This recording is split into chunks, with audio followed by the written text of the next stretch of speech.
I want to tell you a story about a Tesla, a failed smartphone, and a deadly vacation. And this is not clickbait. Now, 20 years ago, Jeff Bezos had the brilliant idea to come out with a smartphone by Amazon. Now, that smartphone was called Fire. Now, ironically, it would get a lot of people fired, and it was a dumpster fire of a phone, since literally months after its launch, they had to scrap the entire inventory and call it off. It was a colossal failure. However, despite it being a total flop of a phone, it actually birthed one of the best things about Amazon today. One of the devs, while working on the Fire, what a weird name for a phone, actually came up with the idea to develop a voice recognition software to help people, to say the songs they want to hear and let the phone play it. That feature later became Amazon Alexa. And that just goes to show you that you can never tell when a complete shit of an idea can blossom into a beautiful flower. Now, another thing happened 20 years ago. Elon Musk finally decided to take a vacation. Now, back then, he was the CEO of a little-known company called PayPal, and he decided to go on a honeymoon. Now, what happened when he went on the honeymoon was a complete shitstorm, almost as bad as the Amazon Fire phone. He got cerebral malaria, almost died, came back, found out he got kicked out of PayPal. Not the best turn of events, and his famous quote, if a good vacation can literally kill you. Now, that explains a lot about why Elon Musk has been kind of reluctant about taking vacations over the past 20 years, but it also has an important lesson to teach us. And that is that we as humans tend to be very arrogant. We think we know everything. The truth is, you can never know what a shitty situation really means for your life unless a 20-year period goes by and can actually understand what the hell just happened. And even though it's unfortunate that these turns of events kind of created the worst workaholicism case we've ever seen in our lifetime, Elon Musk went to work. He took over Tesla when it was a complete turd, and he went through multiple potential bankruptcies only to come out as probably the best, fastest growing car company that's about to take over the world. And I know Tesla isn't exactly a car company, but they're about to take the lunch of every single OEM, at least in the US, quite soon. Now, what I want to share with you in this video is my new target price for Tesla, but as you know in my videos, I don't hold you hostage. I'm not trying to keep my retention numbers high, just so you watch the end of the video where I'm going to tell you my target price.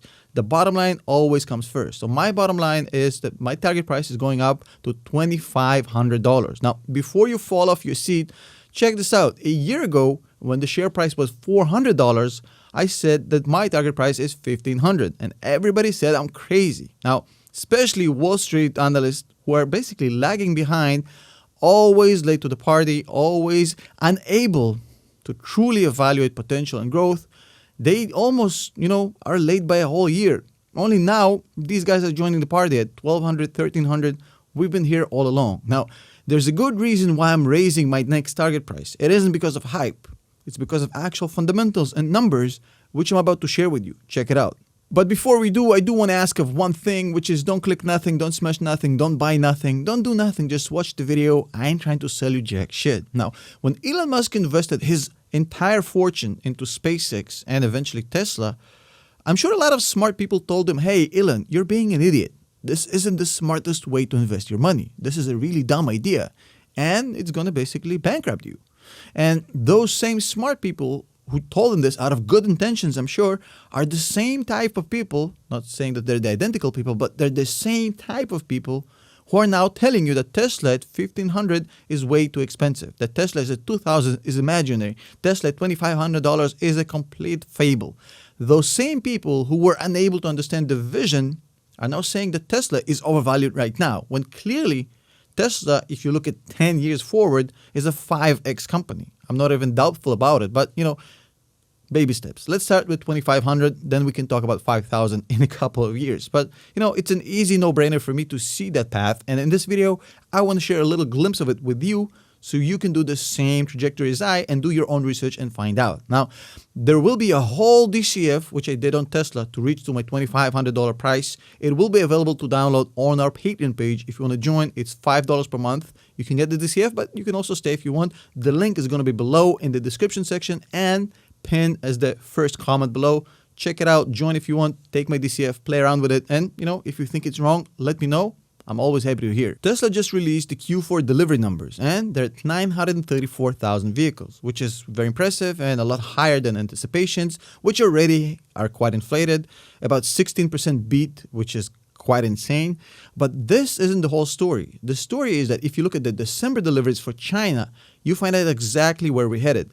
Just in China, the company delivered 70,000 vehicles just in the month of December. And if you carve out Q4, entire Q4 for Tesla, we're talking about 309,000 vehicles.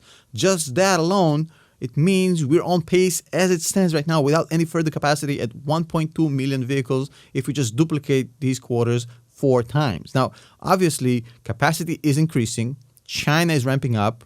Austin is about to get operational. Berlin is just starting to get operational. So I'm thinking that by 2023, we're probably looking at 3 million vehicles per year, which is quite insane. But as it stands right now, even the 934,000 that they just released, it's literally a 90% increase from last year. And with the insane increase in capacity, as we mentioned, with Austin, with China, with Berlin, there's no reason not to see this ramp up happening in the next 2 years and to see Tesla delivering more and more vehicles. And, what happens when Tesla delivers more vehicles?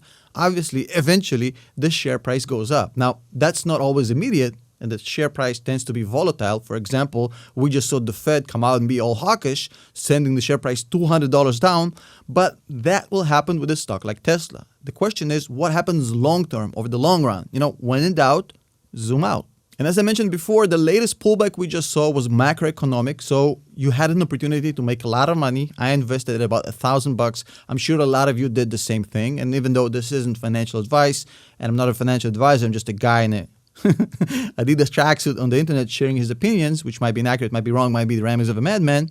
I'm just saying that when you have a market pullback like that, which is macroeconomic in most, it's an opportunity to make money. So what I think will happen once the Q4 financials come out quite soon, well, we're probably going to see anywhere from $16 to $18 billion in revenues. That is insane. Now, the low end of estimates are talking about 16, the high end is about 18.